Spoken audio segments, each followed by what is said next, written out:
Welcome back to my channel. This is 코인 노마드. 안녕하세요. 코인 노마드입니다. 코인계 코의 마켓캡 시총 2조 달러, 비트코인 41,554달러. 오늘도 모두 새빨갛습니다. 어제는 갤럭시 디지털의 노버그라츠, 그리고 3에로 캐피털의 수주는 심리학적으로 깊은 테크 분석을 하기로 유명합니다. 코인 시장의 견해를 들어봤는데 오늘은 채권왕 제프리 건드라크와 크리스마스에 새로 선출된 뉴욕 시장 인생 역전을 잠시 소개시켜 드리고, 첫 월급을 비트코인으로 받겠다고 했는데 과연 받을 수 있을지 한번 지켜보겠습니다. 그리고 억만장자 캐네디언이면서 다재다능한 케빈 오리어리가 NFT가 실제적으로 어떻게 쓰이고 비트코인을 능가하게 될 것인지를 얘기하고 있습니다. 모건 크릭의 유스코, 이렇게 4명의 서로 다른 유명 인사들이 비트코인과 코인 시장을 어떻게 보는지, 그리고 우리가 어떻게 참고해야 되는지 한번 견해를 찾아보았습니다. 미국 채권 왕으로 알려진 더블라인 캐피털의 설립자 제프리 건들락은 비트코인 투자자들에게 경고하고 있습니다. 야후 파이낸스 인터뷰에서 과거 비트코인은 강세였지만 지금은 더욱 신중해졌으며 비트코인이 투기를 위한 것이며 나중에 할인된 가격에 구매할 수 있다고 믿는다라고 말했습니다. 1년 전까지 비트코인에 대해서 매우 긍정적이고 대략 4,000불 정도일 때는 4배 정도 올라갈 수 있다고 판단했다. 하지만 분명히 그보다 훨씬 더 많이 올랐고 정점에 달했다고 본다. 65,000달러 정도를 더블탑을 하고 유지되지 않았기 때문에 그것은 절대 좋은 징조가 아니라고 말하면서 현재 비트코인은 투기꾼들에 위한 것이라고 생각을 한다. 이제 비트코인에 대해 반대 의견을 내놓겠다라고 말하고 있습니다.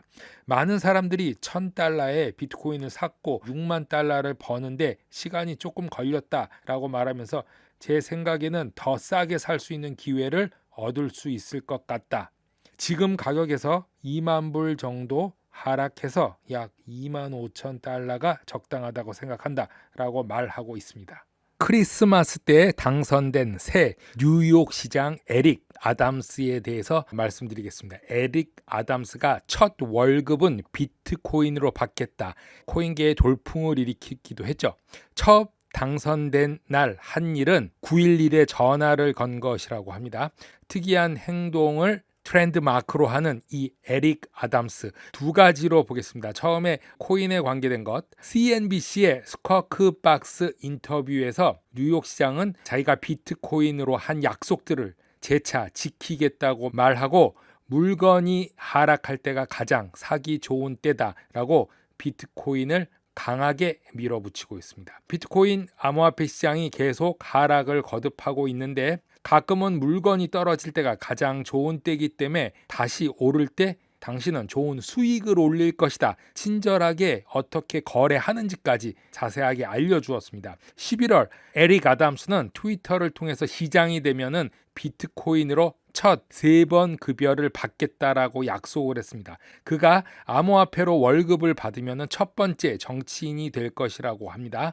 첫 번째 급여는 아직 받지 못했습니다. 임기 초기 때문에 어떤 형태로 비트코인으로 받을지 한번 주목이 되는데요. 다른 모든 형태의 기술 중에서 블록체인, 비트코인 기술을 사용해야 한다고 하고 뉴욕시가 그 기술의 중심이 되어야 한다고 말하기도 했죠. 비트코인 첫 월급을 받는 것뿐만이 아니라 에릭 아담스는 뉴욕을 암호화폐 수도로 만드는 것을 추진하고 있고, 독자적인 디지털 자산을 갖기를 원한다는 트윗에 이어서 사상 첫 암호화폐인 뉴욕 시티코인 NYC 코인을 출시했습니다.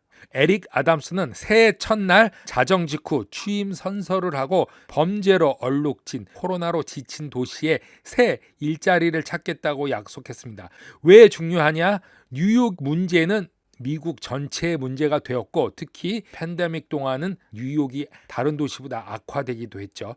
뉴욕 경찰서에서 오랜 기간 동안 강력계 반장을 지냈던 이 시장은 사태를 수습하겠다라고 했지만 악화된 상황에서 약속은 쉽지 않을 것으로 보고 있습니다. 왜냐하면 만연한 노숙자, 증가되는 살인율, 혼란에 빠진 소기업들, 코비드로 인한 법인세의 황폐화, 부자와 빈민이 공존하는 두 개의 도시가 된 뉴욕에서 경제적 불평등을 어떻게 해소해서 성공할 수 있는가? 에릭 아담스는 자신을 민주당의 미래라고 했습니다. 뉴욕 경찰국에서 22년 동안 근무했고 그 후 뉴욕주 상원의원, 브루클린 정계의 두각을 나타내 2013년 구청장으로 당선되어 지금까지 줄곧 달리고 있는 이 화려한 시장은 뉴욕 타임즈에서 일찍 일어난 사람, 채식주의, 광란의 스케줄을 지키는 건강 애호가라고 말했습니다. 비트코인으로 첫 월급을 받기로 강력하게 원하며 비트코인은 뉴욕의 미래다라고 말하면서 마지막을 마쳤습니다. 모건 크릭 캐피탈 매니지먼트의 설립자이자 최고 투자 책임자인 마크 유스코는 2022년 비트코인의 험난한 여정을 전망하고 있습니다. 폭스 비즈니스 인터뷰에서 비트코인이 거의 반토막이 난 후 항상 그래왔던 것처럼 비슷하게 행동할 수도 있기 때문에 올해는 좀 힘들다라고 말을 합니다. 비트코인에는 블록 보상이 체인에서 변경이 되는 4년 주기의 반감기가 있고 그 주기의 중간에는 약세장이 있는데 즉 연결 기간이 있는 경향이 있다. 제 생각에는 지금 거기에 들어간 것 같다 이렇게 말하고 있습니다. 유스코는 규제 강화가 올해 비트코인의 일부 스트레스를 줄 수 있다고 말하면서 가장 중요한 것은 규제라고 말합니다. 왜 규제를 하게 되느냐? 2009년부터 15년까지 6년 동안은 사람들이 비트코인에 대해서 신경도 쓰지 않았다. 하지만 2016년부터 작년까지 6년 동안은 사람들이 비트코인을 들고 있는 사람들을 비웃었습니다. 하지만 이제는 모든 것이 달라졌다. 이제 당신이 비트코인을 들고 있으면은 그것은 당신과의 싸움 단계로 넘어간 것이고 그리고 은행과 대형 금융기관들이 은행의 예금 피아트 통화에서 디지털 통화로 이동하는 것을 사실 원하지를 않는다고 합니다. 그렇기 때문에 규제가 올해는 유행어가 될 것이고 우리는 스트레스를 받을 것이다 라고 말을 합니다. 투자자들이 비트코인 가격에 대해서 걱정을 하는 것을 피해야 한다. 이제는 대범하게 나가야 된다. 대신 암호화폐에 초점을 맞춰서 2022년에는 변동성이 굉장히 큰 한 해가 될 것으로 보고 있습니다. 마지막으로 유스코는 놀라운 네트워크이며 디지털 골드이며 돈의 미래라고 비트코인을 정의하고 있습니다.